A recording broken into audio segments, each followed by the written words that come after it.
सुनिए ध्यान से। लास्ट क्लास में हम क्या डिस्कस कर रहे थे? हम डिस्कस कर रहे थे कोलरॉश लॉ, है ना। और कोलरॉश लॉ की ऑलमोस्ट सारी एप्लीकेशंस हो गई थी वहां पर, लेकिन कुछ एक दो छोटी मोटी बातें बची हुई हैं तो उन्हें भी हम लोग डिस्कस कर डालते हैं जरा फटाफट। एक हम पढ़ रहे थे डिग्री ऑफ डिसोसिएशन। तो डिग्री ऑफ डिसोसिएशन की जब आप बात करते हैं तो अकॉर्डिंग टू कोलरॉश उसका हम क्या फार्मूला सजेस्ट कर रहे हैं? तो डिग्री ऑफ डिसोसिएशन का हम फार्मूला सजेस्ट कर रहे हैं alpha is equal to pi M C upon pi M infinite. ठीक है, यह है यहां पर किसी भी इलेक्ट्रोलाइट के लिए डिग्री ऑफ डिसोसिएशन। वैसे हम एक बात याद रखना चाहिए कि यदि कोई स्ट्रॉन्ग इलेक्ट्रोलाइट है तो स्ट्रॉन्ग इलेक्ट्रोलाइट के लिए डिग्री ऑफ डिसोसिएशन की वैल्यू कितनी होती है? 1 होती है। ये याद ध्यान रखना है ना। लेकिन वीक इलेक्ट्रोलाइट के लिए जो है it is very very less than 1। कहीं कोई एक डेरिवेशन भी आया था लास्ट क्लास के अंदर, ओस्टवाल्ड डाइल्यूशन लॉ का एक डेरिवेशन भी मैंने बताया था, उसके अंदर भी हमने इस बात को डिस्कस किया हुआ है कि for weak electrolyte alpha is very very less than 1। ठीक है, यदि स्ट्रॉन्ग इलेक्ट्रोलाइट हैं तो स्ट्रॉन्ग इलेक्ट्रोलाइट के लिए डिग्री ऑफ डिसोसिएशन ऑलमोस्ट 1 होता है, ऐसा बोल सकते हैं कि 1 ही होता है, ऐसा बोल सकते हैं हम लोग। ठीक है, आगे बात करते हैं। ध्यान से देखिए सेकंड कंसेप्ट हम यहां पर सीख रहे थे क्या? दूसरी बात, और वो था Ostwald dilution law. Ostwald dilution law के अकॉर्डिंग क्या आया था? K is equal to alpha square upon V, ऐसा कुछ आया। K is equal to alpha square upon V। So alpha square is equal to KV और alpha square equal to K upon C। कैसे आया ये K अपॉन C? जानते हैं हम लोग इस बात को। ठीक, तो हमें मालूम है कि volume is inversely proportional to concentration, है ना। तो V की जगह आपने यहां पर 1 अपॉन C प्लेस्ड करा हुआ था। So alpha is equal to under root of KV और alpha is equal to under root of K upon C। ये ओस्टवाल्ड डाइल्यूशन लॉ है। हम पढ़ रहे थे relation between Ostwald dilution law and Kohlrausch law. आज खत्म कर रहे हैं कोलरॉश लॉ को और पार्ट 3 में एंटर करेंगे हम लोग इलेक्ट्रोकेमिस्ट्री के, है ना। तो हमने क्या करा हुआ है, दोनों के बीच में यदि रिलेशन बनाना है तो ऊपर से अल्फा का फार्मूला उठा करके यहां पर रख दिया है। अल्फा का फार्मूला ऊपर कोलरॉश ने क्या सजेस्ट करा हुआ है? Pi M C upon pi M infinite. तो यहां पे आप रख देंगे pi M C upon pi M infinite is equal to under root of KV और pi M C upon pi M infinite is equal to under root of K upon C। काफी प्यारे प्यारे से न्यूमेरिकल्स इसके ऊपर पूछे जाते हैं और अक्सर हमें जो इसके ऊपर न्यूमेरिकल्स आते हैं उनमें या तो आपको डिग्री ऑफ डिसोसिएशन पूछा जाता है, जैसे लास्ट क्लास के अंदर मैंने आपको एक क्वेश्चन दिया था, चेक करिएगा। लास्ट क्लास के अंदर मैंने आपको वहां पर एक क्वेश्चन दिया हुआ है जिसमें डिग्री ऑफ डिसोसिएशन निकालना है, बिल्कुल सीधा सीधा सा क्वेश्चन था। अब मान लीजिए डिग्री ऑफ डिसोसिएशन की जगह डिसोसिएशन कांस्टेंट पूछ ले हमसे, K पूछ ले, तो कैसे हम करेंगे? तो इनमें से किसी एक रिलेशन को आपको यहाँ पे लगाना पड़ेगा। यदि क्वेश्चन में वॉल्यूम दिया हुआ है, मतलब डाइल्यूशन दिया हुआ है, तो आप इस रिलेशन को लगाएंगे, और यदि क्वेश्चन में वहां पर कंसंट्रेशन दिया हुआ है तो आप इस वाले फार्मूले को लगाएंगे, इस क्वेश्चन में इस फार्मूले को लगाएंगे, और यदि कंसंट्रेशन दिया हुआ है तो आप इस फार्मूले को लगाने वाले। मैं करवा रहा हूं 2 4 5 न्यूमेरिकल्स अभी आपको, लेकिन साथ में मैं एक लास्ट एप्लीकेशन भी बता देता हूं और फिर हम कोलरॉश लॉ को फिनिश ही करते हैं, फिर न्यूमेरिकल करके और इसको खत्म करते हैं, नए पार्ट में एंटर करेंगे। ठीक है, सुनिए। Last part is determination of solubility of sparingly soluble salt. It is one of the most important application of Kohlrausch law. ध्यान रखिएगा, ठीक। ऐसा नहीं कि इसके पहले जो एप्लीकेशन करी हुई है अब वो इंपॉर्टेंट नहीं है, लेकिन ये भी अपने आप में बहुत इंपॉर्टेंट एप्लीकेशन है। क्या बोला हमने? Determination of solubility of sparingly soluble salt. सबसे पहले तो इस टर्म का मीनिंग समझिए। मेरे पास 2 सॉल्ट हैं, एक NaCl है और एक AgCl है। मुझे मालूम होना चाहिए 11th क्लास में मेरा जो है दोनों कंसेप्ट डाइपोल मोमेंट और फजान रूल अच्छे से पढ़े हुए होने चाहिए। अब यदि नहीं पढ़े हुए हैं तो जितना मैं बोल रहा हूं उतना सुन लीजिए, है ना। फजान रूल और डाइपोल मोमेंट ये केमिकल बॉन्डिंग के एप्लीकेशंस होते हैं। यदि नहीं पढ़ा हुआ होगा आप लोगों के पास, कहीं से कुछ टाइमिंग सेट करिए, 11th के बैच में आकर के बैठिए, है ना, पूछ लेना। अभी पीरियोडिक प्रॉपर्टी चल रहा है 11th क्लास में, अभी मैंने उनको इफेक्टिव न्यूक्लियर चार्ज पढ़ाया है, तो 2-3 क्लास और लगेंगी पीरियोडिक प्रॉपर्टी में, उसके बाद केमिकल बॉन्डिंग चालू होगा। हाँ जी फजान, तो हमारे सामने दो सॉल्ट लिखे हुए हैं NaCl एंड AgCl। अब क्या हो रहा है, देखने में तो दोनों बिल्कुल एक जैसे लग रहे हैं, NaCl और AgCl देखने में दोनों बिल्कुल एक जैसे लग रहे हैं, लेकिन थोड़ा सा यदि आपको नॉलेज है तो आप तुरंत समझ जाएंगे NaCl में आयोनिक नेचर बहुत ज्यादा है, कोवेलेंट नेचर कम है, और AgCl में कोवेलेंट नेचर ज्यादा है और आयोनिक नेचर कम है। ये स्प्रेंगली सॉल्युबल सॉल्ट क्या टर्म है, इस बात को समझिए अच्छे से। स्प्रेंगली सॉल्युबल सॉल्ट से मतलब होता है लेस सॉल्युबल सॉल्ट, है ना, ठीक है ना। लेस सॉल्युबल सॉल्ट अब कौन रहेगा, लेस सॉल्युबल सॉल्ट वो रहेगा जिसके अंदर, ध्यान से सुनिएगा, लेस सॉल्युबल सॉल्ट वो रहेगा जिसके अंदर आयोनिक नेचर लेस होगा। जिसमें भी आयोनिक नेचर ज्यादा होता है वो वाटर में हाईली सॉल्युबल होता है। इज इट क्लियर, ठीक है ना, वेरी गुड। जितना ज्यादा कोवेलेंट होगा, दूसरे शब्दों में आपको स्क्रीन पे दिखा होगा कि जितना ज्यादा कोवेलेंट होगा सॉल्युबिलिटी उतनी ही कम होने वाली है। तो ये स्प्रेंगली सॉल्युबल सॉल्ट है, जबकि ऊपर वाला जो है वो कंप्लीटली सॉल्युबल सॉल्ट है। अब हमें इन स्प्रेंगली सॉल्युबल सॉल्ट की सॉल्युबिलिटी मेजर करने को बोलते हैं। देखिए बहुत ही इंटरेस्टिंग तरीके से मैं बताता हूं कैसे करना है आपको। हम जानते हैं कि पाई m इज इक्वल टू क्या होता है, तो pi m is equal to होता है कप्पा इंटू 1000 अपॉन m। ऐसा कोई एक रिलेशन हम लोग बहुत पहले पढ़ चुके हैं, pi m is equal to kappa into 1000 upon m, पढ़ा हुआ रिलेशन है। अब ध्यान से देखिएगा, यदि इसी रिलेशन को मैं दूसरे तरीके से रिप्रेजेंट कर दूं, कैसे दूसरे तरीके से इसी रिलेशन को रिप्रेजेंट कर दूं, जो पाई m लिखा हुआ है, एक्चुअली ये पाई m क्या होता है, ये पाई m c है। पाई m c का मतलब क्या है, it is molar conductivity eight c concentration. ये क्या है, molar conductivity eight c concentration. c concentration means given concentration. कितना गिवन कंसंट्रेशन, अरे ये गिवन कंसंट्रेशन जो मोलैरिटी दी हुई है ना, उस मोलैरिटी पे पाई m, उसको आप पाई m c से रिप्रेजेंट करते हैं। मैं यहां पर इसको एक गिवन कंसंट्रेशन की जगह इनफाइनाइट डाइल्यूशन पे मेजर करने की कोशिश करूं, और यदि मैं इसे इनफाइनाइट डाइल्यूशन पे मेजर करता हूं तो pi m infinite is equal to kappa into 1000 upon s। क्या हो जाएगा, ध्यान से सुन लीजिए। अब यहां पे रिलेशन यदि आप पाई m इनफाइनाइट मेजर कर रहे हैं तो वो हो जाएगा kappa into 1000 upon s, not m, ठीक। अब मोलैरिटी को आप किसके फॉर्म में शो करेंगे, सॉल्युबिलिटी के फॉर्म में। मोलैरिटी को सॉल्युबिलिटी के फॉर्म में भी बताया जा सकता है। जिन बच्चों ने मुझसे सॉल्यूशन यूनिट पढ़ी हुई है, तो सॉल्यूशन यूनिट के अंदर मैंने आपको बहुत सारा क्या सिखाया हुआ है, बहुत सारा मैंने आपको हेनरी लॉ सिखाया हुआ है और बताइए उसके अंदर काफी सारी बातें मैंने, ठीक है। तो एक ये फॉर्म हुआ, और इसी को यदि आप थोड़ा सा और आगे बढ़ाना चाहते हैं तो पाई m इनफाइनाइट का फॉर्मूला रख दीजिए। पाई m इनफाइनाइट का फॉर्मूला क्या होता है, pi c infinite plus pi a infinite, Kohlrausch law, ठीक। तो यहां पर आप इसको ऐसा लिख सकते हो, बोलो हाँ, kappa into 1000 upon s। Is it clear. अब इसमें इंटरेस्टिंग बात क्या है उसे ध्यान से सुनिएगा। यहां ये जो सॉल्युबिलिटी आ रही है ना, ये सॉल्युबिलिटी मोल पर लीटर में होती है। अच्छे से सुन लीजिएगा, क्या बोला मैंने, सुना, मैंने कहा मोल पर लीटर में होती है।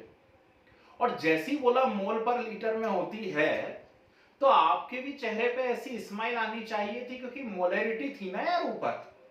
क्यों, ऊपर क्या थी, मोलैरिटी। मोलैरिटी को रिप्लेस करके मैंने क्या लिख दिया है, सॉल्युबिलिटी। और मोलैरिटी की यूनिट क्या होती है, जल्दी से बोलो, तो मोलैरिटी की यूनिट होती है मोल पर लीटर, ठीक। और मोल पर लीटर मोलैरिटी की यूनिट है। मोलैरिटी को रिप्लेस करके यदि आप सॉल्युबिलिटी लिख रहे हो तो सॉल्युबिलिटी की यूनिट भी तो क्या होनी चाहिए, मोल पर लीटर होनी चाहिए। तो यहां इस रिलेशन से आप जो सॉल्युबिलिटी निकाला करते हैं वो सॉल्युबिलिटी किस में आती है, लिख देता हूं मैं, solubility in mole per litre. क्या लिखा हुआ है, यहां से जो सॉल्युबिलिटी निकलेगी वो काय में आएगी, मोल पर लीटर में। पर जब हम न्यूमेरिकल करने जाएंगे अभी ठीक 2-3 मिनट बाद, तो हमें पता पड़ेगा कि यार सॉल्युबिलिटी को तो ग्राम पर लीटर में मेजर करना है ना, सॉल्युबिलिटी को काय में निकालना है, ग्राम पर लीटर में, जबकि यहां से जब मैं सॉल्युबिलिटी मेजर कर रहा हूं तो वो तो मोल पर लीटर में आ रही है। तो हम क्या करेंगे, हम इस रिलेशन का यूज करेंगे, solubility in gram per litre, solubility in gram per liter is equal to solubility in mole per liter into molecular mass। जो भी सॉल्ट आपके पास दिया हुआ है उस सॉल्ट के मॉलिक्यूलर मास से आप मल्टीप्लाई कर देंगे, तो वो जो सॉल्युबिलिटी मोल पर लीटर में थी वो किस में कन्वर्ट हो जाएगी, वो कन्वर्ट हो जाएगी ग्राम पर लीटर में। कुछ गुस्सा दिमाग के अंदर, क्या चीख रहा हूं मैं इतनी देर से। So it is last application. आप एक काम करिए, लिख ही लीजिए। यहां तक तो हो गया था ना हमारा लास्ट क्लास में, और एक न्यूमेरिकल भी दे दिया था मैंने आप लोगों को इसके ऊपर, है ना। अभी 2-4 न्यूमेरिकल्स और करवाता हूं बुक में से किसी बढ़िया सी, और हेडिंग आ लीजिए जरा, मेजरमेंट ऑफ सॉल्युबिलिटी ऑफ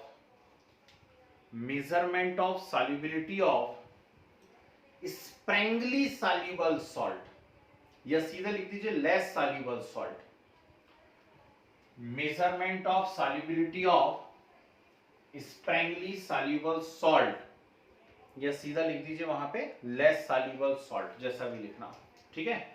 तो कोई कहानी नहीं, कुछ नहीं, उठा करके इसको सीधा नोट करो, ये पूरा का पूरा ऐसा कैसा नोट कर लीजिए यहां पर, ठीक है।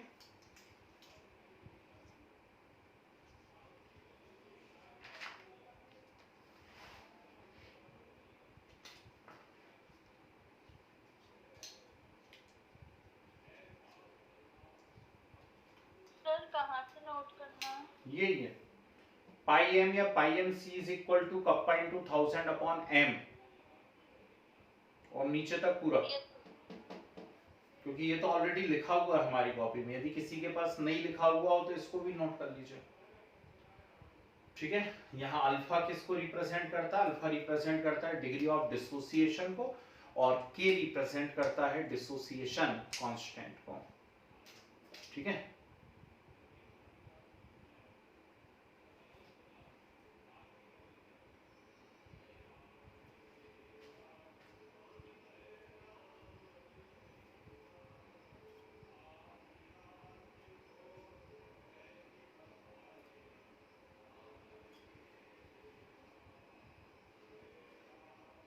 वाह,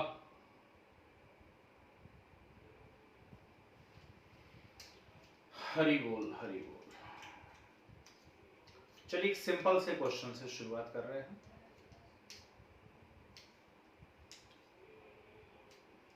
लिखिए, द कंडक्टिविटी ऑफ, लिखिए सिंपल से क्वेश्चन से शुरुआत है। The conductivity of saturated solution of, the conductivity of saturated solution of AgCl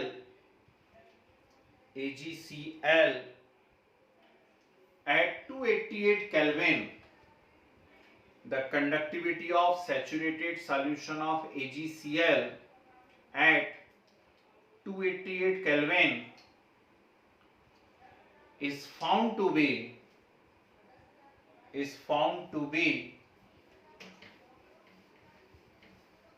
1.38 into 10 to the power minus 6,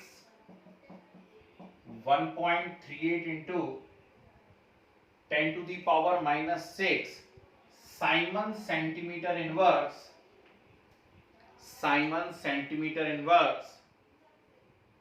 calculate solubility of AgCl in gram per liter,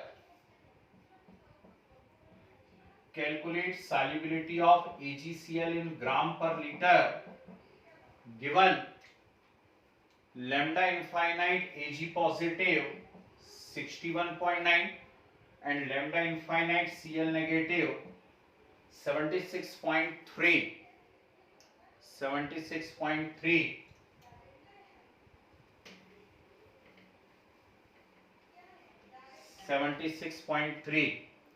Simon centimeter square mole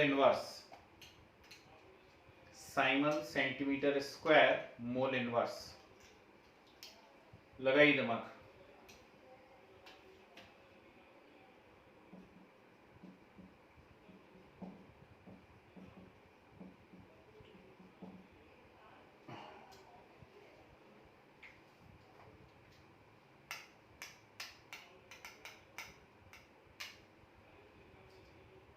थोड़ी सी complicated values हैं लेकिन क्या कर सकते हैं।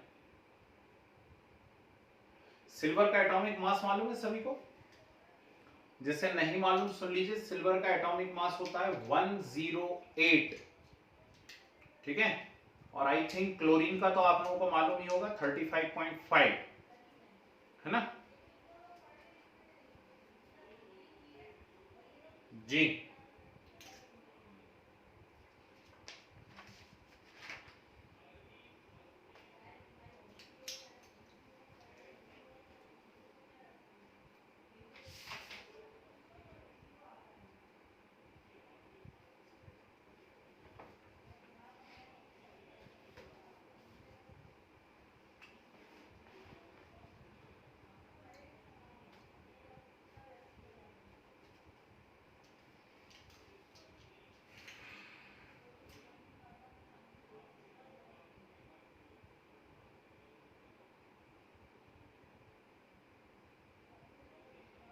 Calculator use कर लो भाई, रात कर दोगे नहीं तो।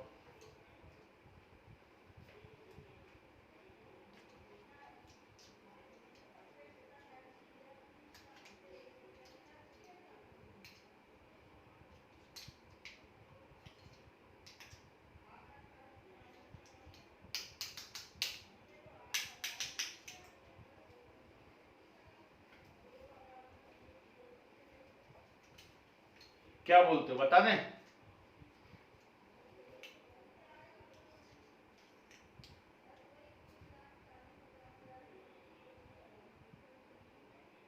चलो ठीक, 98.7 इंटू 10⁻⁷ फर्स्ट आंसर आया। और कोई बुद्धिजीवी?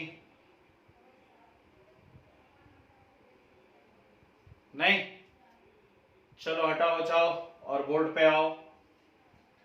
क्या क्या दे रहा है आपको? आपको Ag पॉजिटिव और Cl नेगेटिव की वैल्यू दे रहा है, कप्पा की वैल्यू दे रहा है, और आपसे कह रहा है सॉल्युबिलिटी मेजर करिए, लेकिन किसमें? ग्राम पर लीटर में। तो मुझे लगता है कि यार बहुत ही सिंपल सी कैलकुलेशन थी, ठीक। कैटायन का दिया हुआ है 61.9, एनायन का दिया हुआ है 76.3, तो 61.9 plus 76.3, kappa 1.38 into 10⁻⁶ into 1000 upon s, ठीक। इसे सॉल्व करना तो भला ये कितना आता है? 148 पक्का कि 138? कितना आ रहा है? 138 है ना, 138 आ रहा है मेरे ख्याल से, 138 पॉइंट कुछ 138.2 मान ले, ठीक। तो 138.2 आ रहा है यहाँ पर, है। और ये कितना है? 1.38 इंटू 10⁻⁶ अपॉन 138.2, ठीक। क्या लगता है ये तो सीधा सीधा कैंसिल होना बनता है कि नहीं बनता है? बनेगा, सीधा सीधा कैंसिल होते हैं यहाँ पर, ठीक है ना। 10 की पावर कुछ में आंसर आ रहा है, बस ये 138 तो 138 लगभग कैंसिल ही मान लो, है ना। कोई बहुत बड़ा डिफरेंस नहीं आएगा कि 138 है ऊपर और नीचे 138.2 है ना। तो वो कोई 0.2 को आप नेग्लिजिबल मान करके हटा दीजिए उसके अंदर, ठीक है ना, तो उसे खत्म करिए। तो ये यहाँ पर अप्रॉक्स आपका कुछ आ रहा होगा, आई थिंक 10⁻⁴ के लगभग, ठीक है ना, लगभग मान लेते हैं कि इतना कुछ आ रहा होगा हमारा। अब गड़बड़ क्या हो रही है इसके अंदर, उसे समझने की कोशिश करिए। 10⁻⁻⁴ 8 हो रहा है और एक और पॉइंट 10⁻7 या 10⁻6 के लगभग ही कुछ आ रहा है ना अप्रॉक्स। ये काय में आ गया आपका मोल पर लीटर में आया, जबकि हमें निकालना किस में था, ग्राम पर लीटर में। तो मैंने क्या कहा कि solubility in gram per litre is equal to solubility in mole per litre into molecular mass.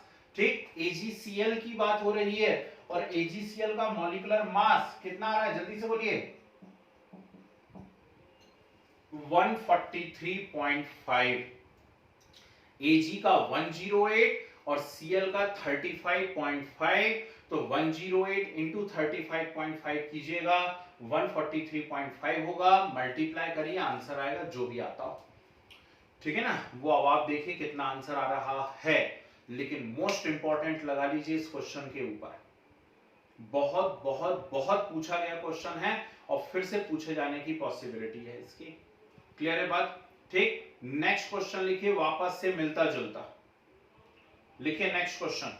ये बाकी बच्चे लिखिए, at 291 kelvin saturated solution of, बहुत ध्यान से करना क्वेश्चन है, पूछा गया क्वेश्चन है अलग अलग एग्जाम्स के अंदर। At 291 kelvin saturated solution of BaSO4, saturated solution of BaSO4 was found to have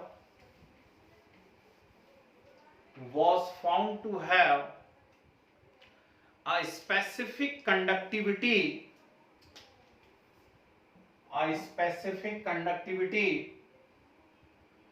3.648 into 10 to the power -6 ohm inverse centimeter inverse। Specific conductivity 3.648 into 10⁻⁻6 ohm inverse centimeter inverse, and that of water used is 1.25 into 10 to the power -6 ohm inverse centimeter inverse, and that of water used is 1.25 into 10⁻⁻6 ohm inverse centimeter inverse if ionic conductance of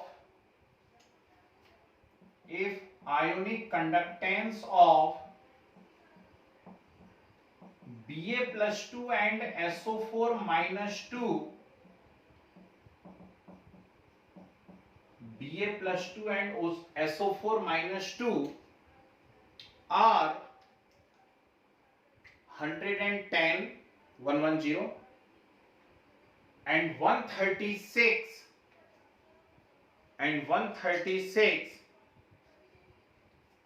ohm inverse centimeter square mole inverse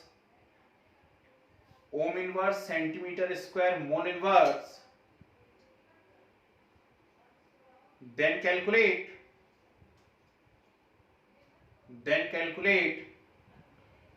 solubility of BaSO4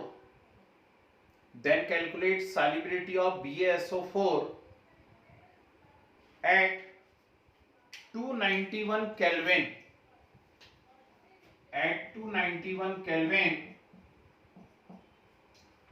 यहां आपको barium का atomic mass दिया हुआ है 137, barium का atomic mass दिया हुआ है 137।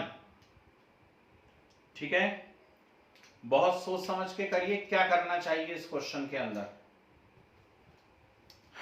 क्या लग रहा है, अप्रोच में है नहीं है? ओह,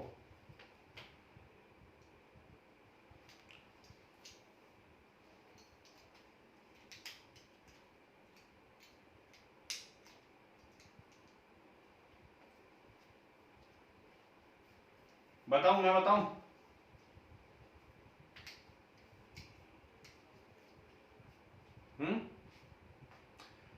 छोड़ो, यहां देखो जरा, बोर्ड पे देखो सब लोग, मत करो, कोई मत करो, सब बोर्ड पे देखिएगा, अच्छी चीज सीख रहे हैं आप इस क्वेश्चन से। यहां इस क्वेश्चन में एक ट्विस्ट है छोटा सा। क्या ट्विस्ट है? यहां आपको वाटर की कंडक्टिविटी भी दी हुई है, ध्यान से देखिए। चलिए बहुत बढ़िया, एक आंसर आ गया है स्क्रीन पे 270 इंटू 10⁻⁻⁴ सही है, ये लगभग लगभग कुछ इतना ही आंसर आएगा, है ना। बुक में कुछ 266 के आसपास दे रहा है, ठीक। थोड़ा सा भी देखते हैं कहां पे वेरिएशन आ रहा है आपका। बाकी बच्चे सुनिए जरा ध्यान से, यहां इस क्वेश्चन में इन्होंने कुछ अलग हटके काम किया हुआ है। इन्होंने आपको साथ में वाटर की कंडक्टिविटी भी दे दी है, मतलब उस सॉल्ट की कंडक्टिविटी तो दी ही दी है, लेकिन साथ में क्या करा है, आपको वाटर की कंडक्टिविटी दे दी है। बोलो हाँ। तो यदि कभी ऐसा क्वेश्चन आ जाए तो हमें क्या करना चाहिए, कुछ नहीं, एक्चुअली जो कैलकुलेशन हमें करना है वो सॉल्ट के लिए करना है, पर यदि वाटर की भी कंडक्टिविटी साथ में दी हुई है तो आप क्या करेंगे, सॉल्ट की कंडक्टिविटी में से वाटर की कंडक्टिविटी को माइनस कर देंगे। समझ गए, ठीक। याद रखना, अगली बार कभी भी ऐसी वैरायटी आए तो आपसे करते बनना चाहिए। ऐसा हम क्यों कर रहे हैं, क्योंकि हम ये बताना चाह रहे हैं कि वाटर उसकी टोटल कंडक्टिविटी के ऊपर जो है, वाटर के आयन टोटल कंडक्टिविटी में पार्टिसिपेट नहीं कर रहे हैं। हम सिर्फ ये बताना चाह रहे हैं कि हम सिर्फ और सिर्फ सॉल्ट की कंडक्टिविटी का मेजरमेंट कर रहे हैं। समझ रहे बात को। तो आपको करना कुछ नहीं है, Ba+2 और SO4-2 के लिए ये वैल्यू दी हुई है, इस वाले रिलेशन को हम लगा रहे हैं। तो 110 प्लस 136 इज इक्वल टू, अब कप्पा की वैल्यू BaSO4 के लिए भी दी है और वाटर के लिए भी दी हुई है, तो आप क्या करने वाले हैं, 3.648 इंटू 10⁻⁻6 माइनस वाटर का कितना है 1.25 into 10⁻⁻6, okay, into 1000 upon s।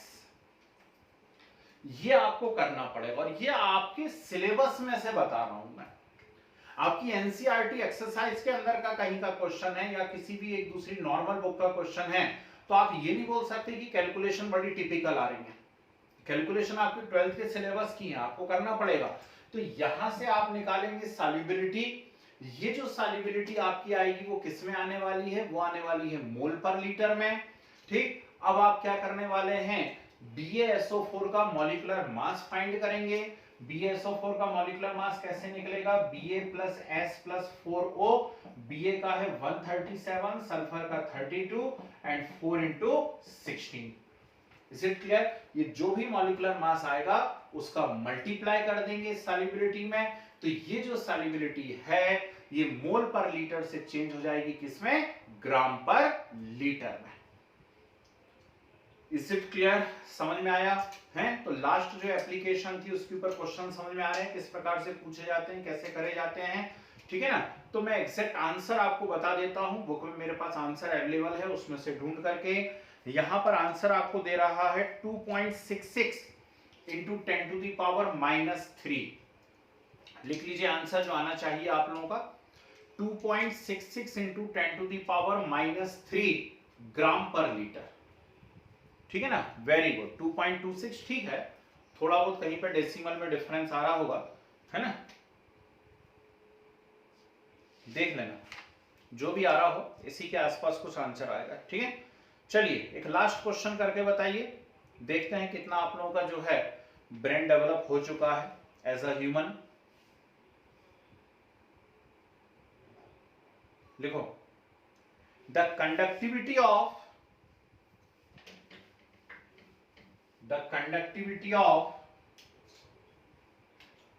0.001028, कमाल कर दिया।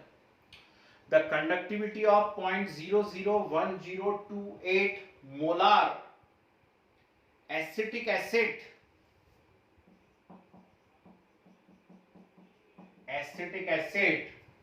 is 4.95 into 10⁻⁻5, 4.95 into 10⁻⁻5 Simon centimeter inverse, Simon centimeter inverse. Calculate its dissociation constant. Calculate its dissociation constant if pi m infinite for acetic acid is 390.5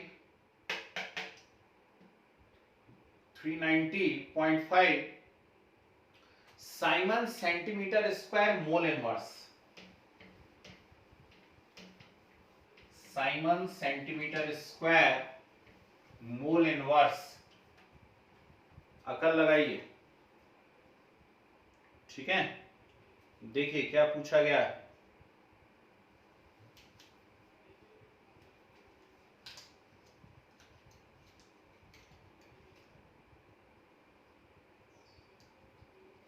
आपसे पूछा गया है डिसोसिएशन कांस्टेंट. ठीक है, और dissociation constant means what? Dissociation constant means के.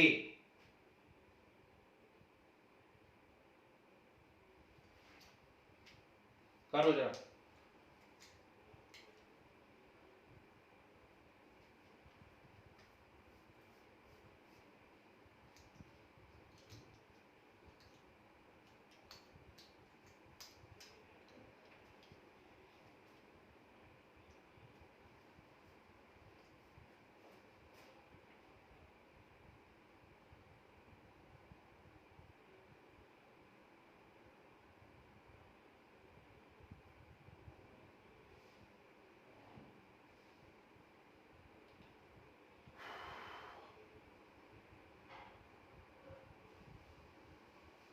Good, बहुत सही. एक आंसर आ गया भैया स्क्रीन पे, हालांकि वो बहुत ही ज्यादा गलत है, लेकिन ठीक है आया तो. और कोई?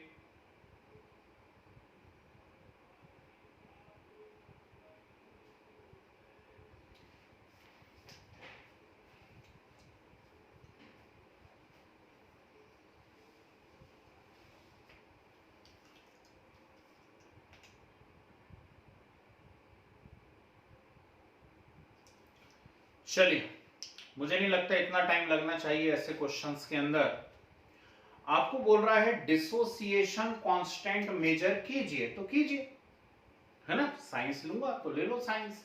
ठीक, तो क्या बोल रहा है इसके अंदर? डिसोसिएशन कांस्टेंट यानी के मेजर करना. और अभी आते से मैंने ओस्टवाल्ड डाइल्यूशन लॉ लिखा है यार बोर्ड के ऊपर. क्या होता है? k is equal to C alpha square.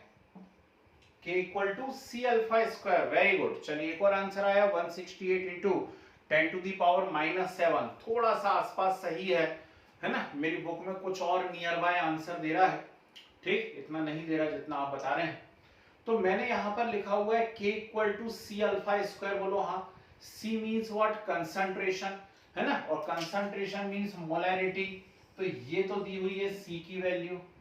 हो गई बात खत्म. अब मुझे चाहिए अल्फा. अल्फा कहां से लाऊं? तो कितनी बार बताऊं यार, अल्फा इज इक्वल टू क्या होता है? Pi M C upon pi M infinite. ठीक है, अल्फा इज इक्वल टू क्या होता है? Pi M C upon pi M infinite होता है. पाई एम सी की वैल्यू कितनी दी हुई है? 4.95 इंटू 10 पावर -5. और पाई एम इनफाइनाइट कितना दी हुआ है? 390.5. इससे आप क्या मेजर कर सकते हैं? अल्फा. और एक बार यदि अल्फा पता पड़ जाएगा तो उठा के यहां रखना है सीधे. ठीक, आपका आंसर आ जाएगा. क्या हुआ? कोई बहुत कॉम्प्लिकेशंस थे क्या? तो कंसंट्रेशन यानी आपको मोलैरिटी क्वेश्चन में सीधे सीधे दी हुई है.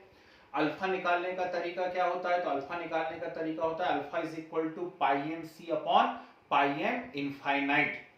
ठीक है ना. एक मिनट, एक गड़बड़ है यहां पे. ये जो वैल्यू आपको दी हुई है ये कप्पा की वैल्यू दी हुई है, जबकि आपको क्या चाहिए? पाई एम सी चाहिए, है ना. और पाई एम इनफाइनाइट तो सीधा सीधा दिया हुआ है. ठीक, ठीक है, वेरी गुड. एक और आंसर आया है, रुको मैं बता रहा हूं. लेकिन तो पाई एम सी कैसे निकालोगे भाई? Pi M c is equal to kappa into 1000 upon m. ऐसे निकलेगा पाई एम सी. ठीक, कप्पा की वैल्यू हो गई आपके पास 4.95 into 10 power -5 into 1000 upon molarity कितना दिया हुआ है? 0.001028. ठीक, ये निकला पाई एम सी. पाई एम इनफाइनाइट क्वेश्चन में ये दिया हुआ है. ठीक, ये दोनों निकाल लीजिए, अल्फा और अल्फा उठा करके यहां रखिए, सॉल्व करिए। हाँ, तो क्या क्या आंसर बोल रहे हो, मैं बताऊं कितना आंसर दे रहा है बुक के अंदर। बुक में आंसर दे रहा है 1.78 इंटू 10 टू दी पावर -5। ठीक है, जिन बच्चों का आ रहा है, यदि अभी किसी ने बताया 1.77 मुझे दिखा है किसी का आंसर, तो 1.78 into 10 to the power -5 is correct answer. ठीक, पहले किसी ने एक और ने बताया था, उन्होंने 1.68 बोला था शायद, है ना, मैंने कहा था कुछ नियर बाय, लगभग लगभग आप पहुंच गए हैं। ठीक है, तो 1.68 1.78 लगभग लगभग सही आंसर है, कोई दिक्कत नहीं है। ये है, डाउट है किसी को तो बोलिए जल्दी से, नहीं तो फिर मैं आगे बढ़ रहा हूं। समझ में आया बात क्या है? हाँ, ठीक, चलो प्लीज रिपीट। तो एक और बार सुनिए क्या है क्वेश्चन। इधर देखो, सब हटा दो, पूरा हटा दो, सब हटा। क्या बोल रहा है क्वेश्चन? बोल रहा है, इसे भी हटा दिया मैंने, लो अब फिर से सुनो क्वेश्चन। क्वेश्चन बोल रहा है कि आपके पास कोई एक इलेक्ट्रोलाइट है, उस इलेक्ट्रोलाइट का 0.001028 मोलर, है ना, मोलर मतलब मोलरिटी दी हुई, और मोलरिटी मतलब कंसंट्रेशन, इतना मोलर सॉल्यूशन है, और उसकी कंडक्टिविटी है 4.95 into 10 to the power -5 conductivity है। ठीक, उसकी यूनिट दी हुई है साइमन सेंटीमीटर इनवर्स। तो जैसे ही मैंने देखा साइमन सेंटीमीटर इनवर्स, मैं समझ गया कि यार ये कप्पा दिया हुआ है। क्या दिया हुआ है? कप्पा। और साथ में साफ साफ बोल रहा है कि पाइएम इनफाइनाइट जो है वो इतना इतना है। Then calculate dissociation constant. तो डिसोसिएशन कांस्टेंट मतलब क्या होता है? के होता है के। अब ओस्टवाल्ड डाइल्यूशन लॉ से हमें के का जो फार्मूला समझ में आता है, वो फार्मूला है k is equal to C alpha square. k equal to क्या होता है? C alpha square. C for concentration, तो कंसंट्रेशन तो वो रहा सीधा सीधा मेरे सामने 0.001028। ठीक, इनटू क्या करना है मुझे? Alpha square. लेकिन अल्फा तो है ही नहीं मेरे पास, कोई दिक्कत नहीं। अल्फा का फार्मूला मुझे याद आ गया। अल्फा का फार्मूला क्या होता है? Pi M C upon pi M infinite. कहां से आया? पिछली क्लास में यदि आप थे तो आपकी कॉपी में होगा। ठीक है ना, तो pi M C upon pi M infinite हो गया, उसका स्क्वायर करना पड़ेगा। पाई एम इनफाइनाइट देखो क्वेश्चन में कितना साफ साफ दिया हुआ है, 390.5। तो सिर्फ एक चीज रह गई है अननोन, और वो क्या है? Pi M C. पाई एम सी मतलब molar conductivity at C concentration. तो अभी भी मैंने बताया और पिछली क्लास में भी आपको पढ़ाया कि पाई एम सी का फार्मूला क्या होता है? पाई एम सी का फार्मूला होता है kappa into 1000 upon M. Is it clear? ठीक है, तो कप्पा का फार्मूला यहां पर रख दी। कप्पा की वैल्यू कितनी दी है? 4.95 into 10 power -5 into 1000 upon molarity कितनी है? 0.001028। अब तो कर लोगे हैं? तो इस वैल्यू को उठा के यहां रखिए, पाई एम इनफाइनाइट यहां रखिए, उसका स्क्वायर करिए और इतने से मल्टीप्लाई कर दीजिए, तो आपका आंसर आ जाएगा। ओके, अभी भी कोई डाउट है क्या? ये सब बड़े इंपॉर्टेंट क्वेश्चन है। देखो कहां पे परसेंटेज हमारा गिरता है, मार्क्स क्यों कम हो जाते हैं, मैं रीजन बता देता हूं। ज्यादातर बच्चे सोचते हैं अरे ये ऐसा न्यूमेरिकल थोड़ी ना आएगा, कुछ सलाहकार सलाह दे देते हैं, कुछ हमारे फ्रेंड्स बोल देते हैं, कुछ हम अपने अपने मानसिक स्तर से सोच लेते हैं अरे ये थोड़ी ना आना, अरे ऐसे कैसे नहीं आना है, और क्यों नहीं आना है? सिलेबस है ना, हम आउट ऑफ सिलेबस जाके कोई बात थोड़ी ना पढ़ रहे कि यार आईआईटी पढ़ा रहे, आईआईटी पढ़ाने लगा। आईआईटी क्या है भाई? आईआईटी 12th ही तो है, आपकी बुक के बाहर थोड़ी ना जाकर के पढ़ोगे कोई भी चीज। समझ रहे बात को? तो इसलिए क्वेश्चन पे कंसंट्रेट करिए। फिजिकल केमिस्ट्री का सीबीएसई में मतलब न्यूमेरिकल ही होता है, ठीक है ना, ऐसे थ्योरी क्वेश्चन करके पंजीरी नहीं बैठने वाली है, ऐसे ही क्वेश्चंस आने वाले हैं। इसीलिए होमवर्क लिखिए जल्दी से और नेक्स्ट पार्ट पर पहुंचेंगे। ठीक है, लिखिए, होमवर्क है, आंसर बताऊंगा, चेक करिएगा, नहीं आता है तो अगली क्लास में पूछना है। एक ही बार बोलूंगा इसलिए ध्यान से लिखो है। At 298 kelvin, at 298 Kelvin,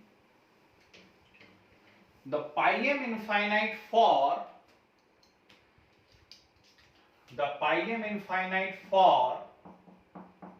NH4Cl, NaOH and NaCl pi m infinite for NH4Cl, NaOH and NaCl are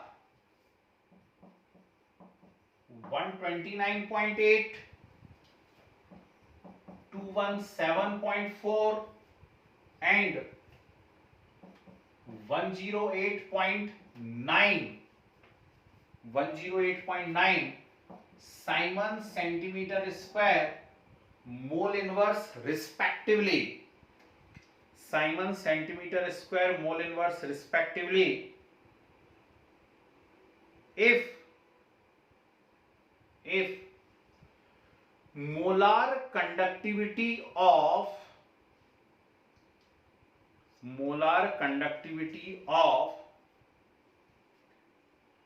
centinormal solution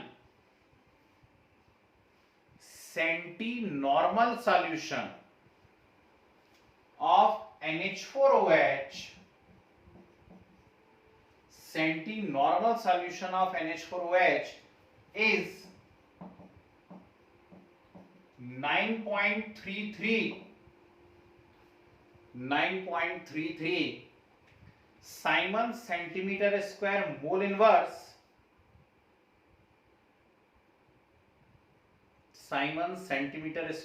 inverse then calculate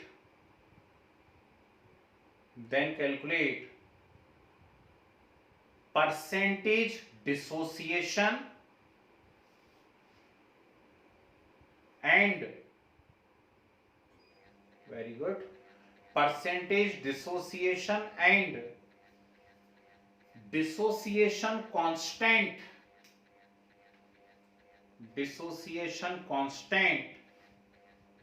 for NH4OH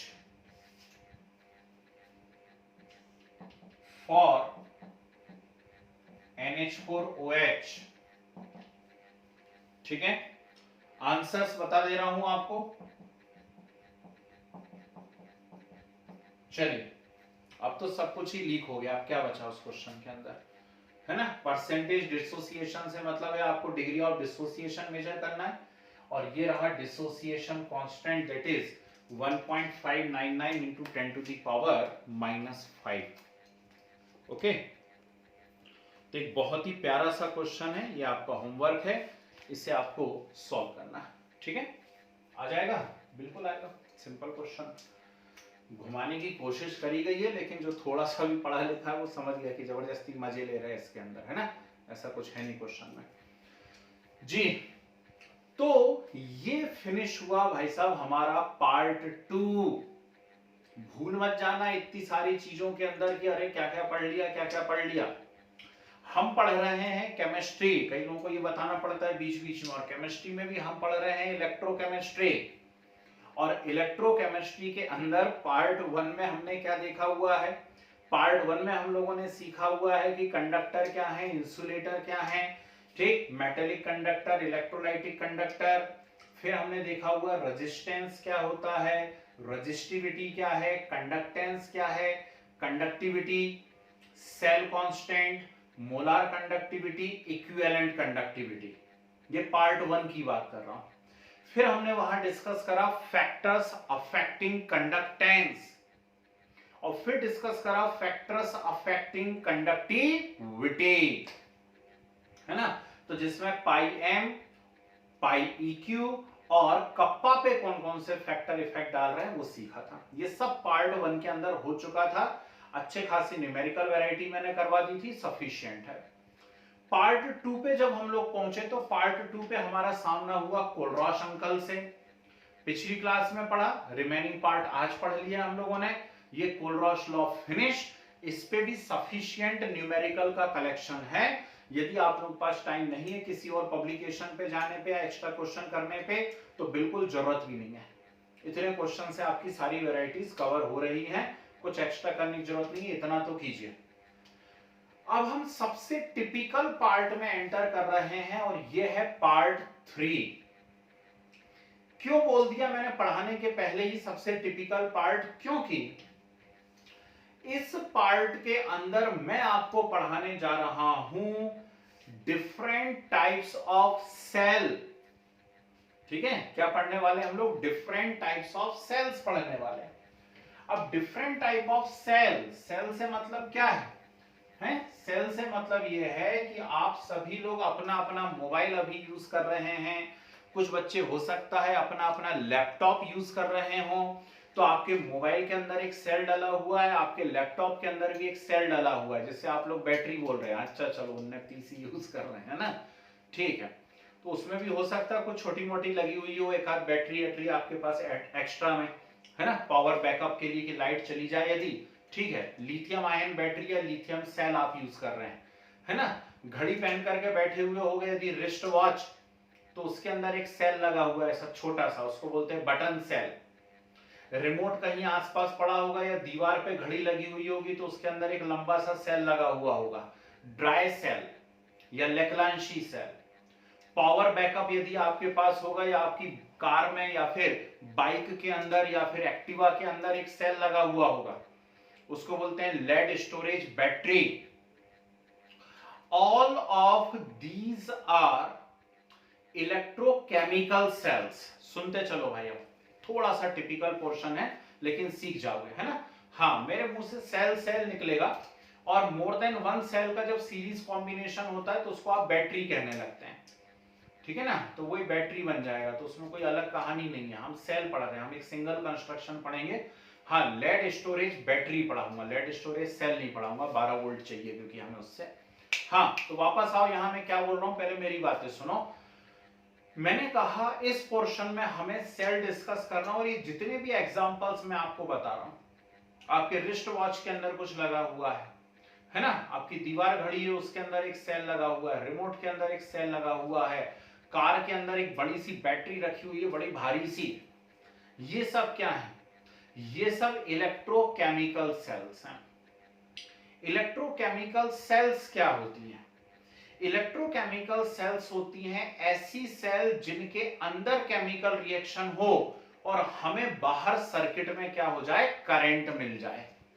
समझ रहे हो भाई? जैसे कि घड़ी चल कैसे रही है, तो सेल के अंदर कोई ना कोई केमिकल रिएक्शन हो रही है, उससे करंट वो प्रोड्यूस कर रहा है, और उस करंट के कारण क्या हो रहा है, घड़ी में जो भी मशीन लगी हुई है वो उसको चला रही है। यह है उसकी प्रोसेस, ठीक। तो all of these are known as what? Electrochemical cell. अब वापस से मैं थोड़ा सा पीछे जाऊंगा।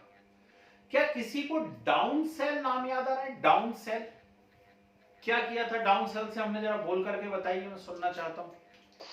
शायद 10th या 11th में पढ़ा था। नहीं, करा क्या था? वेरी गुड, चलो दिख गया आंसर मुझे। NaCl का इलेक्ट्रोलाइसिस किया था हमने। सुनिए, जिन बच्चों ने नहीं पढ़ा हुआ है, एक सेल होती थी उसका नाम था डाउन सेल, और डाउन सेल में हमने NaCl का इलेक्ट्रोलाइसिस किया था, और NaCl के इलेक्ट्रोलाइसिस से सोडियम और क्लोरीन को सेपरेट कर लिया था, ठीक। सोडियम और क्लोरीन को सेपरेट कर लिया था, है ना। 3 और सेल थी, पर मुझे नहीं लगता कि आप में से बहुत से बच्चों को अभी तक याद होगा, है ना जी। एस ब्लॉक में पढ़ा, बिल्कुल सही बता रहे हैं। 3 और सेल थी। एक थी Castner Kellner cell, Solvay trough cell, Nelson cell. इनके अंदर भी क्या करा गया था? इनके अंदर भी NaCl का इलेक्ट्रोलाइसिस किया गया था। अब ध्यान से सुनो, मैं क्या टर्म बोल रहा हूं। मैं बोल रहा हूं NaCl का इलेक्ट्रोलाइसिस किया गया, मतलब कुल मिलाकर के केमिकल रिएक्शन की गई। कैसे की गई? आउटर सर्किट से आपने पावर को सप्लाई दिया है, ठीक। पावर को सप्लाई नहीं, पावर का सप्लाई दिया है आउटर सर्किट से, और सेल के अंदर केमिकल रिएक्शन करवाई है, ठीक। जब आप बाहर से करंट या पावर देते हैं, जब आप बाहर से करंट या पावर देते हैं और सेल के अंदर केमिकल रिएक्शन होती है, तो इन्हें हम कहा करते हैं इलेक्ट्रोलाइटिक सेल। क्या बोलते हैं आप ऐसी सेल को? Electrolytic cell. और ऐसी सेल जिनके अंदर केमिकल रिएक्शन होती है और बाहर करंट मिलता है, उन्हें हम कहते हैं इलेक्ट्रोकेमिकल सेल, ठीक। तो समझ गए, ये इस चैप्टर का सबसे बड़ा पोर्शन है। और आपकी अच्छी बात के लिए बता दूं, इलेक्ट्रोकेमिकल सेल वाला पार्ट जो है, काफी सारे डायग्राम बनने, और आपके आसपास जितनी भी सेल दिख रही वो सब आपको पढ़नी है। इलेक्ट्रोलाइटिक सेल जब मैं आपको बताऊंगा तो उसके साथ में आपको फेराडे लॉ बताऊंगा। नाम सुना होगा फेराडे अंकल का सभी लोगों ने, माइकल फेराडे, है ना, बहुत बड़े साइंटिस्ट थे और यही बनने वाले थे, क्या बनने वाले थे जल्दी से बताओ, फादर ऑफ केमिस्ट्री, है ना। हाँ, फेराडे अंकल हो गए थे फिर बाद में वो, नहीं तो वो फेराडे पप्पा बन जाते। ठीक, वो क्या होने वाले थे, फादर ऑफ केमिस्ट्री, होते होते रह गए, बैड लक है उनका, है ना। तो कौन बन गया जल्दी से बताओ, फादर ऑफ केमिस्ट्री का नाम बोला। सर जोसेफ थे, जोसेफ, जोसेफ प्राउस्ट। ये फादर ऑफ केमिस्ट्री नए हो गए पापा, हैं। अच्छा चलो, आपका एक होमवर्क है, अब ये भी होमवर्क है, ठीक, लेवोशियर, है ना। सर याद आ गया। चलो ठीक है, अच्छा, मैं नहीं बताऊंगा, अब ये सब सड़ी पुड़ी बातें हैं यार, है ना जी। महात्मा गांधी, बिल्कुल सही बताया भैया, महात्मा गांधी नहीं, राहुल गांधी का हो फिर, ठीक, महात्मा गांधी कैसे हो सकते हैं, केमिस्ट्री की बात हो रही है। चलो छोड़ो, अभी मजाक मस्ती मत करो, एक वीडियो जाते हैं मार्केट के अंदर, फिर कोई कांग्रेसी देख लेगा तो लड़ने आ जाएगा मेरे से, हमारे राहुल बाबा की बेइज्जती कर दी। हाँ, तो अभी मेरे काम की बात सुनिए। तो इस पोर्शन में हमें एकदम से सेल तो मैं पढ़ा नहीं सकता, क्योंकि मैं बहुत अच्छे से जानता हूं आप में से मैक्सिमम बच्चों को अभी यही नहीं मालूम है कि what is anode and what is cathode. ठीक, तो ऐसा नहीं होता बेटा, आप मेरे से पढ़ रहे हैं तो मेरे से पढ़ रहे हैं तो आपको मालूम है स्टाइल अपनी बिल्कुल जीरो से चालू करते हैं हम लोग हर चीज को, ठीक है ना। वो देखो बोल दिया हमने आंसर जो मैं एक्सपेक्ट कर रहा था, ठीक है ना। ये देखो इन्होंने कहा एनोड पॉजिटिव और कैथोड नेगेटिव, बस यही तो नहीं सुनना है मुझे आपके मुंह से, ठीक है ना। काहे गुस्सा दिला रहे हो, कौन बोलेगा what is anode and what is cathode, बोलो, मत बोलो, बिल्कुल मत बोलो, बिल्कुल नहीं बोलना पॉजिटिव नेगेटिव, नहीं तो अभी 9th क्लास के बच्चों को बुला करके तुम लोगों की इंसल्ट खराब करवाऊंगा सब लोगों की इसी बैच के अंदर, समझ गए। उन बच्चों से पूछवाऊंगा 9th वाले बच्चों से कि एनोड किसको कहते हैं और कैथोड किसको कहते हैं, ठीक है। चलो मैं सिखा रहा हूं, अब जरा बोर्ड पे रहो, अब कोई कुछ नहीं बोलेगा, सब मेरी बात सुनेंगे सिर्फ और सिर्फ। सबसे पहले मैं आपको सिखाने जा रहा हूं व्हाट इज इलेक्ट्रोड पोटेंशियल। सबसे पहले हम सीखेंगे इलेक्ट्रोड पोटेंशियल क्या होता है। इलेक्ट्रोड पोटेंशियल के साथ हमको पता पड़ेगा what is anode and what is cathode, तब जाकर के हमें पता पड़ेगा कि ये पोटेंशियल डिफरेंस और ईएमएफ में डिफरेंस क्या होता है। एक नाम सुना होगा आपने फिजिक्स में पोटेंशियल डिफरेंस, और एक नाम सुना होगा इलेक्ट्रोमोटिव फोर्स, क्या दोनों एक ही होते हैं या अलग अलग होते हैं, ये अभी हम लोग डिस्कस करने जा रहे हैं, ठीक है। चलिए बोर्ड पे रहिए सभी लोग और ध्यान से देखिए, हम क्या करेंगे यहां पर, हम क्या पढ़ने जा रहे हैं पार्ट 3, और पार्ट 3 में हमें सेल पढ़ना है, ठीक। देखिए मैं क्या करने वाला हूं, मेरे पास कोई एक बड़ा सा बीकर है, लेट इट इज बीकर, इसमें कोई मेटेलिक रॉड लगी हुई है, इट इज मेटेलिक रॉड, और ये मेटेलिक रॉड अपने ही सॉल्ट के सॉल्यूशन में डूबी हुई है। लैंग्वेज जरा ध्यान से सुनिएगा, मेटेलिक रॉड लगी हुई और ये मेटेलिक रॉड अपने ही सॉल्ट के सॉल्यूशन में डूबी हुई है। What is the meaning of अपने ही सॉल्ट के सॉल्यूशन, इसका मीनिंग यह है कि यदि ये जिंक की रॉड है तो इसे आपको ZnSO4 में डुबाना होगा, ठीक। यदि ये कॉपर की रॉड है तो इसे आपको CuSO4 में डुबाना होगा, यदि ये आयरन की रॉड है तो इसे आपको FeSO4 में डुबाना होगा, यदि ये सिल्वर की रॉड है तो आपको इसे Ag2SO4 में नहीं AgNO3 के अंदर डुबाना होगा। ये ऐसे ही क्यों ले रहे हैं हम लोग, क्या हम ZnSO4 के अलावा इसको किसी और में नहीं डुबा सकते क्या, हम ZnCl2 के सॉल्यूशन में डुबा दें, हम ZnCO3 में डुबा दें। एक्चुअली क्या करते हैं हम, ऐसे किसी सॉल्ट का सिलेक्शन करते हैं, सुना करो ध्यान से, हम किसी ऐसे सॉल्ट का सिलेक्शन करते हैं which is common laboratory reagent. अब वही बात समझ में, ऐसी चीज का हम लोग चूज कर लेते हैं जो कॉमन लेबोरेटरी रिएजेंट हो, ठीक। और अभी पिछली क्लास की तो बात है, मैं आप लोगों से जाने किससे पूछ रहा था, ब्लू विट्रियोल क्या है, ग्रीन विट्रियोल क्या है, व्हाइट विट्रियोल क्या है। तो शायद आप लोगों को याद आ रहा होगा कि ब्लू विट्रियोल इज CuSO4 है ना, .5H2, तो उसके अंदर CuSO4 है ना, एक कॉमन लेबोरेटरी रिएजेंट है। तो ये देखो कॉपर रॉड को CuSO4 में डाल दिया। Green vitriol FeSO4.7H2, FeSO4 laboratory में, हर एक लेबोरेटरी, कितनी सारी लेबोरेटरी हो आपके स्कूल की, लेकिन उसके अंदर ये तीन चीजें तो होंगी ही होंगी, ग्रीन विट्रियोल, व्हाइट विट्रियोल और ब्लू विट्रियोल। व्हाइट विट्रियोल क्या होता है, ZnSO4.7H2। तो इसलिए हम कॉमन लेबोरेटरी रिएजेंट लेते हैं। अब आगे की बात सुनिए ध्यान से और बहुत गंभीरता से सुनिए। जब भी किसी मेटेलिक रॉड को उसी के सॉल्ट के सॉल्यूशन के अंदर डाला जाता है तो उस मेटेलिक रॉड का ऑक्सीडेशन स्टार्ट हो जाता है। क्या स्टार्ट हो जाता है उसका, ऑक्सीडेशन स्टार्ट हो जाता है like this, Zn gives Zn+2+2 electron. ठीक, जैसे ही ऑक्सीडेशन स्टार्ट होता है तो ये जो Zn जो था पहले, ये कैसा है, सॉलिड, रॉड तो सॉलिड है, मेटेलिक रॉड सॉलिड है, ठीक है ना, ये मेटल रॉड है और ये क्या है, इलेक्ट्रोलाइटिक सॉल्यूशन। तो सॉलिड रॉड ऑक्सीडाइज होना चालू होती है और आयंस बनते हैं, और ये आयंस कहां चले जाते हैं, एक्वस लिखा हुआ है, एक्वस मतलब सॉल्यूशन के अंदर जाना चालू कर देते हैं। ठीक है, तो आयंस सॉल्यूशन के अंदर जाना चालू कर देते हैं। तो यहां पे जो आयंस बन रहे हैं वो आयंस चले गए कहां पर, सॉल्यूशन के अंदर। और जो इलेक्ट्रॉन है, क्या वो इलेक्ट्रॉन सॉल्यूशन के अंदर जाएंगे, बोलो यस और नो। क्यों, जल्दी बोलो, यस और नो, नहीं जाएंगे। वेरी गुड, इलेक्ट्रॉन नहीं जाते भैया सॉल्यूशन के अंदर। नहीं तो मजा आ जाए, मैं आपके घर पे आऊं मेहमानी करने के लिए, आपसे कहूं एक गिलास पानी ले आओ, अपनी सोने की अंगूठी उतारूं, उसको अच्छे से 4 बार उसके अंदर घोलूं और पी जाऊं। क्यों, उसमें से खूब सारे इलेक्ट्रॉन निकाल लिए मैंने और पी जाऊं इलेक्ट्रॉन्स को, हैं? ऐसा नहीं होता, ऐसी मस्ती नहीं करना केमिस्ट्री के साथ। ठीक, इलेक्ट्रॉन इस प्रकार से पानी आने में नहीं निकला करते है ना, सॉल्यूशन में नहीं जाया करते। इलेक्ट्रॉन जो है वो मेटल के ऊपर चिपके ही रहते हैं और उन्हीं से उसका एक्सचेंज हो सकता है। यदि आप ऐसे इलेक्ट्रॉन निकालना चाह रहे हो, बाहर लाना चाह रहे हो, तो आपको जबरदस्त एनर्जी देनी पड़ेगी और उस एनर्जी को कहते हैं आयनाइजेशन एनर्जी।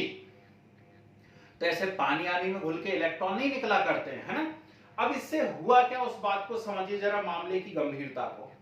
मामले की गंभीरता यह है कि आयंस जो है वो निकल निकल करके सॉल्यूशन में आ गए और इलेक्ट्रॉन वहीं पर चिपके रह गए। इस प्रकार से क्या हुआ है, इस प्रकार से हुआ यह है कि सॉल्यूशन के अंदर आ गया है पॉजिटिव और रॉड के ऊपर चिपका हुआ है नेगेटिव। सुना मैंने क्या कहा, मैंने कहा सॉल्यूशन के अंदर आ गया है पॉजिटिव और रॉड के ऊपर चिपका हुआ है नेगेटिव। और आपके फिजिक्स वाले टीचर आपको अच्छे से पढ़ा चुके हैं, मुझे मालूम है। आप लोगों ने कैपेसिटर भी पढ़ लिए होंगे, रेजिस्टेंस भी पढ़ लिए होंगे, है ना। तो आप लोगों को मालूम होगा कि जहां भी प्लस और माइनस आएगा, जहां भी प्लस और माइनस आएगा वहां अपने आप क्या क्रिएट हो जाएगा, एक पोटेंशियल क्रिएट हो जाएगा, होगा पोटेंशियल क्रिएट। तो इस प्रकार मेटेलिक रॉड और उसके सॉल्ट के सॉल्यूशन के बीच में एक पोटेंशियल क्रिएट हो जाता है। ये potential, very good, potential difference create हो जाता है। और ये कहां पर हो रहा है, ये मेटेलिक रॉड या कंडक्टिंग रॉड पे हो रहा है। और मेटेलिक रॉड या कंडक्टिंग रॉड को हम लोग क्या कहा करते हैं, उसको हम इलेक्ट्रोड कहा करते हैं। That's why this potential is known as what, electrode potential. Sorry, इसलिए इस पोटेंशियल को क्या कहा जाता है, इलेक्ट्रोड पोटेंशियल कहा जाता है। किसे नहीं आई मेरी बात समझ में, जल्दी से बताइए क्या कहा मैंने, फिर से सुन लीजिए। मैंने कहा हुआ है कि when any metallic rod dip into its salt solution, then the rod gets oxidized and release electrons, as a result of which a potential is originate between metallic rod and its salt solution।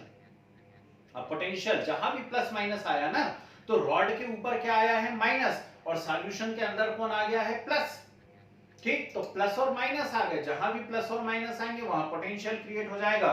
ये potential इस rod के ऊपर create हुआ है, rod को हम electrode कहते हैं, इसलिए इस पोटेंशियल को आप क्या कहेंगे, इलेक्ट्रोड पोटेंशियल। गुस्सा कुछ दिमाग में, या also known as single electrode potential, also known as what, single electrode potential. अब कहानी को थोड़ा सा आगे बढ़ाते हैं, ध्यान से सुनिएगा। अब ये जो मेटेलिक रॉड है, मान लीजिए इस मेटेलिक रॉड को मैं वायर की हेल्प से किसी एक दूसरी रॉड से जोड़ देता हूं, किसी दूसरे मेटल की रॉड से जोड़ देता हूं, और वो भी अपने सॉल्ट के सॉल्यूशन में डूबी हुई है, ठीक है। अब टू डिफरेंट मेटेलिक रॉड हो गई, ये अलग मेटल की रॉड है, वो अलग मेटल की रॉड है, टू डिफरेंट मेटेलिक रॉड हो गई, और वो अपने अलग अलग इलेक्ट्रोलाइटिक सॉल्यूशन के अंदर डूबी हुई है ना। जैसे ही दो अलग अलग मेटेलिक रॉड को आप अटैच करते हैं, देन नेचुरली आपको कुछ नहीं करने की जरूरत है, अपने आप spontaneously one of the rod gets oxidised and other rod gets reduced. सुना सबने मैंने क्या कहा, जब तक अकेली है और उसके सॉल्यूशन में डूबी हुई है तो उसके ऊपर सिर्फ और सिर्फ ऑक्सीडेशन होगा। बोलो सब लोग मन ही मन में, सब मन में बोलो, क्या बोला मैंने, यदि सिंगल रॉड है और उसके इलेक्ट्रोलाइटिक सॉल्यूशन के अंदर डूबी हुई है तो उसके ऊपर ऑक्सीडेशन होगा। लेकिन यदि उस रॉड को हमने किसी दूसरी रॉड से अटैच कर दिया है, ठीक है ना, तो उनमें से क्या होने लगेगा, उनमें से एक रॉड पर ऑक्सीडेशन होने लगेगा और दूसरी पर रिडक्शन होने लगेगा। यह अपने आप होता है, हमें कुछ नहीं करना है। किस पे ऑक्सीडेशन होगा और किस पे रिडक्शन होगा, जिस भी मेटल की रिएक्टिविटी ज्यादा होगी, जिस भी मेटल की रिएक्टिविटी ज्यादा होगी उसके ऊपर ऑक्सीडेशन होने लगेगा, और जिसकी भी रिएक्टिविटी कम होगी उसके ऊपर क्या होने लगेगा, रिडक्शन होने लगेगा। Is it clear. जैसे मान लो जिंक और कॉपर को मैंने अटैच किया हुआ है, जिंक ZnSO4 में डूबा हुआ है, कॉपर CuSO4 में डूबा हुआ है, तो जिंक की रिएक्टिविटी कॉपर से बहुत ज्यादा होती है, जिंक की रिएक्टिविटी कॉपर से बहुत ज्यादा होती है, तो जिंक का होने लगेगा ऑक्सीडेशन और कॉपर का क्या होने लगेगा, रिडक्शन वहां पर होने लगेगा। Is it clear. तो कॉपर का रिडक्शन यदि होने लगेगा तो रिडक्शन के लिए क्या होगा, Cu+2 2 इलेक्ट्रॉन को रिसीव करेंगे और किस में बदल जाएंगे, Cu में। बिल्कुल ईमानदारी से बोलिएगा, आपको ऑक्सीडेशन, रिडक्शन, ऑक्सीडेशन नंबर ये सब क्लियर है। यदि नहीं हो तो मुझे बता दीजिएगा, मैं आपको वापस से 11th क्लास का वीडियो डाल दूंगा एक और बार। उस वीडियो की हेल्प से आप लोग क्या कर सकते हैं, रेडॉक्स सीख सकते हैं कि ऑक्सीडेशन किसे बोलना है, रिडक्शन किसे बोलना है, ऑक्सीडेशन नंबर को मेजर कैसे करना है। जिन बच्चों को नहीं आता होगा पर्सनली मुझे मैसेज करिए, तो मैं आपके ग्रुप में वो वीडियो डाल दूंगा। अब यहां देखिए, Zn से Zn+2 हुआ है, इलेक्ट्रॉन रिमूव हुए हैं, रिलीज हुए हैं, तो आप तुरंत समझ गए कि ये क्या हो रहा है, ऑक्सीडेशन हो रहा है, हो रहा है ऑक्सीडेशन। यहां Cu+2 2 इलेक्ट्रॉन को रिसीव कर रहे हैं और Cu+2 2 इलेक्ट्रॉन को रिसीव करके Cu बना रहे हैं, तो हमें तुरंत समझ में आ जाएगा कि यहां पर क्या हो रहा है, रिडक्शन हो रहा है। रिडक्शन, इलेक्ट्रॉन को डोनेट करना ऑक्सीडेशन होता है और इलेक्ट्रॉन को रिसीव करना क्या होता है, रिडक्शन होता है। अब मैंने आपसे 5 मिनट पहले क्वेश्चन पूछा था कि एनोड क्या होता है और कैथोड क्या होता है। सेटिस्फैक्टरी आंसर नहीं मिला क्योंकि सभी बच्चे उस डायरेक्शन में जा रहे हैं जहां हमें बिल्कुल भी नहीं जाना है। लगभग सबके दिमाग में जैसे ही मैं पूछता हूं एनोड क्या होता है, तो सबके दिमाग में आने लगता है कि एनोड पॉजिटिव होता है, कैथोड नेगेटिव होता है। अरे भैया, प्लस माइनस के चक्कर में मत पड़ो, अब जो मैं बोल रहा हूं उसे सुनो। आज के बाद कोई भी सर्किट आपको नजर आए, कोई भी सर्किट आपको आज के बाद नजर आए, उस सर्किट में पहचानिए किसका ऑक्सीडेशन हो रहा है और किसका रिडक्शन हो रहा है। क्या कहा मैंने, उस सर्किट में पहचानिए किसका ऑक्सीडेशन हो रहा है, किसका रिडक्शन हो रहा है, और जिसका भी ऑक्सीडेशन हो रहा होगा, जिसका भी ऑक्सीडेशन हो रहा होगा वो होगा एनोड, और जिस पे रिडक्शन हो रहा होगा वो होगा कैथोड। तो आज के बाद कोई नहीं बोलेगा कि एनोड पॉजिटिव होता है कि नेगेटिव होता है, कैथोड पॉजिटिव होता है कि नेगेटिव होता है। साइन से नहीं पहचान पाओगे, मैं पहले ही आपको बता दूं भैया, आपको ऐसे पहचानना है कि the electrode at which oxidation takes place is known as what? Anode, and the electrode at which reduction takes place is known as what? Cathode. कुछ गुस्सा दिमाग के अंदर, बात समझ में आई? अब जो प्रीवियस टर्मिनोलॉजी थी, जो एकदम शुरुआत में टर्मिनोलॉजी इंट्रोड्यूस की गई थी, वो क्या कहती थी? ध्यान से सुनिएगा। वो टर्मिनोलॉजी कहा करती थी कि यदि ऑक्सीडेशन हो रहा है, यदि ऑक्सीडेशन हो रहा है, तो उस इलेक्ट्रोड पे जो पोटेंशियल क्रिएट हो रहा है, उस पोटेंशियल को हम ऑक्सीडेशन पोटेंशियल कहेंगे। क्या कहेंगे? Oxidation potential. और यदि रिडक्शन हो रहा है, तो जो पोटेंशियल ओरिजिनेट हो रहा है, उस पोटेंशियल को हम कहेंगे रिडक्शन पोटेंशियल। क्या नाम दोगे? Reduction potential. But according to modern terminology, both oxidation as well as reduction potential, both oxidation as well as reduction potential are known as only reduction potential. ये बहुत बड़ी बात है भाई, इसमें बहुत ज्यादा आप गलतियां कर देते हैं यदि ये स्टेटमेंट नहीं मालूम हो तो फिर से सुन लीजिए। भले ही ऑक्सीडेशन हो रहा हो, लेकिन उस इलेक्ट्रोड पे जो पोटेंशियल क्रिएट होगा, उस पोटेंशियल को आप रिडक्शन पोटेंशियल ही कहेंगे। है ना? कैसी कंफ्यूजिंग बात है, लेकिन क्या कर सकता हूं, जो आईयूपीएससी ने रिकमेंड करा है मैं तो वही पढ़ाऊंगा आपको, ठीक। और रिडक्शन जिस पे हो रहा है उसका पोटेंशियल तो वैसे भी रिडक्शन पोटेंशियल है, लेकिन जहां ऑक्सीडेशन हो रहा है उसका पोटेंशियल भी क्या कहलाता है? रिडक्शन पोटेंशियल ही कहलाता है। समझ गए? तो थोड़ा सा टफ पार्ट है भाई। अभी तक जो आप पढ़ रहे थे इलेक्ट्रोकेमिस्ट्री में, वो बहुत ही सिंपल पोर्शन था। ये थोड़ा सा टफ पार्ट है। नजर हटी, दुर्घटना घटी, अपना अपना डेटा बचा के रखा करो, लेफ्ट ज्वाइन मत खेला करो, है ना? तो थोड़ा सा डेटा बचा लिया करो, 400-500 MB का, एटलीस्ट ये क्लास तो कंप्लीट हो जाया करे। तो मुझे लगता है पहले मैं इतने नोट्स आप लोगों को बनवा देता हूं। इतने नोट्स बनवाने के बाद फिर हम कुछ आगे की बातों का डिस्कशन करते हैं। ओके, चलिए। तो सेंट्रल हेडिंग डाली जरा सभी लोग, part 3।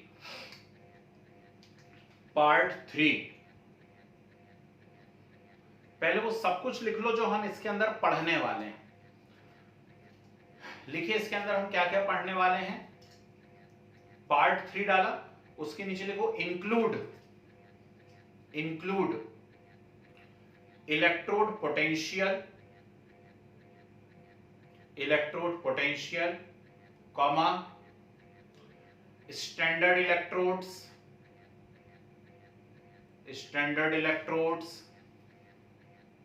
Comma electrolytic and electrochemical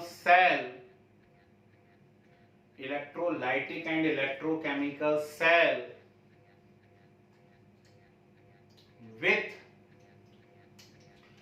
Faraday law।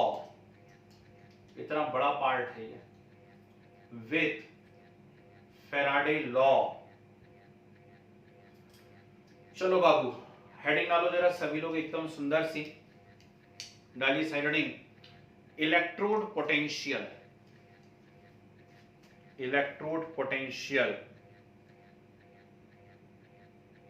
लिखिए,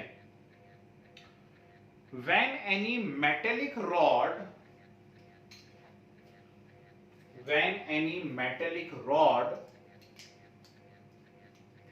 dip into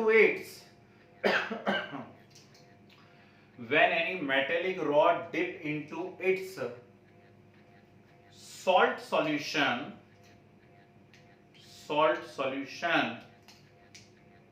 then the rod gets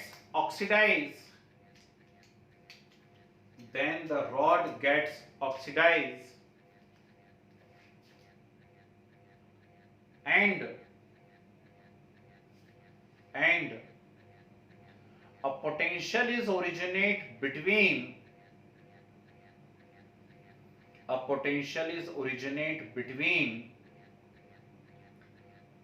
metallic rod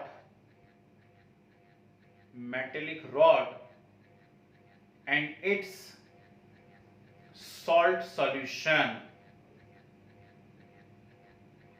metallic rod and its salt solution, it is known as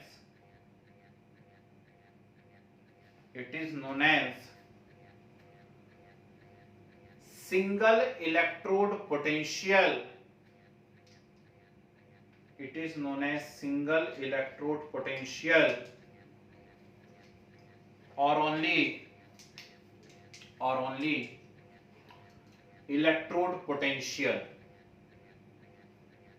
Single electrode potential or only electrode potential.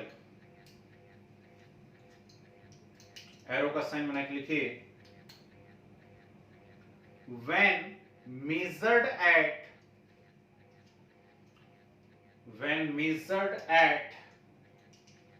25 degrees Celsius, 25 degrees Celsius, then it is known as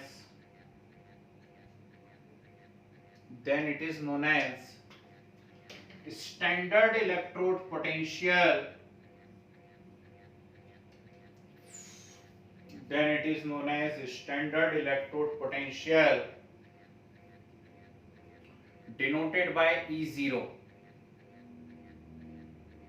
Then it is known as standard electrode potential, denoted by E0. ठीक है, आगे बढ़िए, arrow का sign बना के लिखिए, when two different metallic rods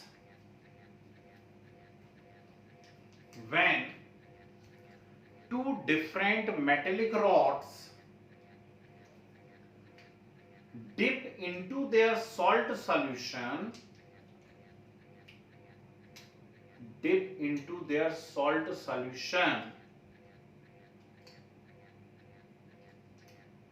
are attached with the help of wire,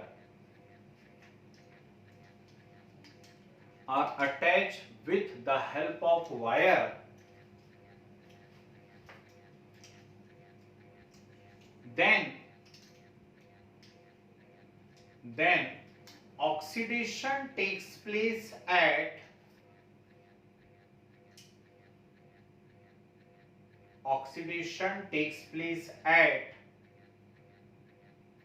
one of the metallic rod,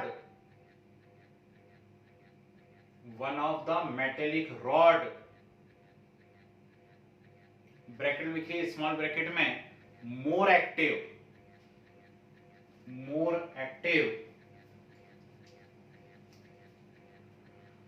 and bracket close कर देना, and reduction on another rod,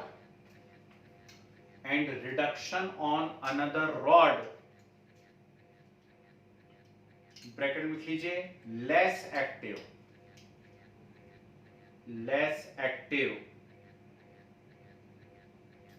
ठीक है, एरो का साइन बना के लिखिए,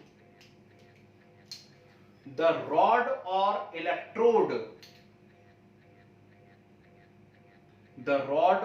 electrode at which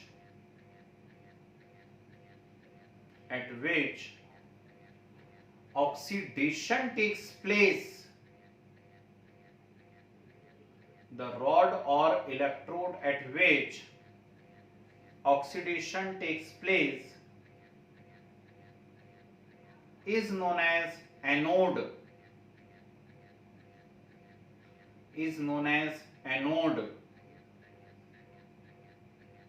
फिर एरो बना के लिखिए, the rod at which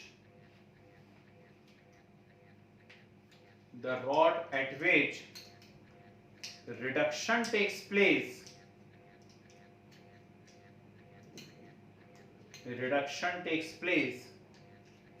is known as cathode.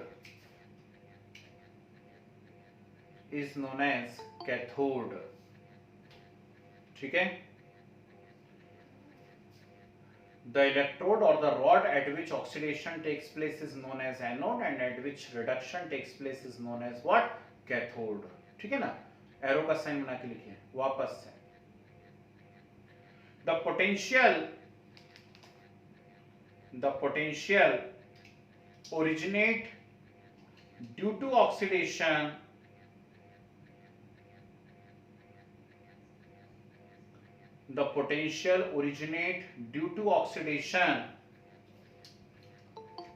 is known as oxidation potential, is known as oxidation potential, and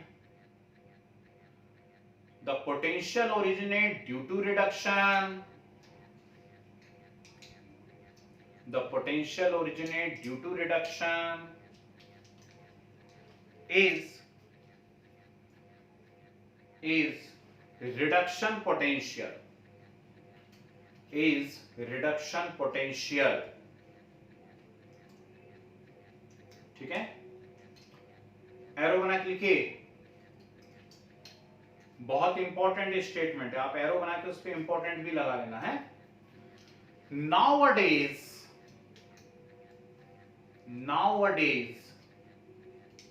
both oxidation and reduction potential, both oxidation and reduction potential are known as only, both oxidation and reduction potential are known as only reduction potential. ठीक, बिल्कुल नीचे ऐसा dark कर लेना है ना, known as only reduction potential. ठीक है जी. अभी क्या करना है, अभी आपको ये डायग्राम बना लेना है. ऐसी रफ डायग्राम बनाइए जिससे एक आइडिया रहे हम लोगों को. केवल क्या, आप चाहें तो सिंगल इलेक्ट्रोड बना लीजिए या फिर जो आगे लैंग्वेज मैंने लिखवाई दी है कि two different rods are attached with the help of wire. ठीक, बस ये ध्यान रखना कि जो मेटल है उसी के सॉल्ट का सॉल्यूशन लेना. जिंक को CuSO4 में मत डुबा देना, नहीं तो एक दूसरी कहानी चालू हो जाएगी. वो क्या कहानी रहेगी अभी हम अंदर डिस्कस करेंगे, है ना. तो ये थोड़ा सा प्रिकॉशन रखना है हमको. ठीक, तो आप इस सबको एज इट इज नोट कर लीजिए. इसके आगे की कहानी मैं आपको अगली क्लास में बताता हूँ. कोशिश करना कि बिल्कुल भी एब्सेंट मत होना, नहीं तो एक बहुत बड़ा लॉस हो जाएगा, है ना. बहुत प्यारे प्यारे कंसेप्ट मिसिंग हो जाएंगे आप लोगों के. ठीक है, हालांकि वीडियो हर चीज के अवेलेबल हैं, लेकिन फिर भी लाइफ का एक अलग मजा रहता है वीडियो के कंपेयर में. चलिए, तो ये डायग्राम बना लीजिए. सारी इंफॉर्मेशन जो बोर्ड पे लिखी हुई है वो सब कुछ नोट कर लीजिए. इसको छोड़ के नहीं तो इसे भी टिका दो, है ना. बाकी सब कुछ नोट कर लीजिए. नेक्स्ट क्लास में मिलते हैं और हम आगे का डिस्कशन करते हैं. ठीक है, चलिए.